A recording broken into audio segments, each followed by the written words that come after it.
সবাই ব্যাটিং করে আলহামদুলিল্লাহ চলে গেছে ওই পাশের রুমে সবাই পড়াশোনা করতেছে। আজ থেকে আমাদের পরীক্ষা শুরু হয়েছে, 24 তারিখ পর্যন্ত আমাদের পরীক্ষা চলবে।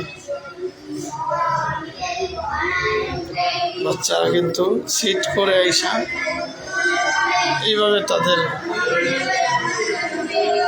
নিজ নিজ পরীক্ষার পড়াগুলো রিভাইজ দিচ্ছে।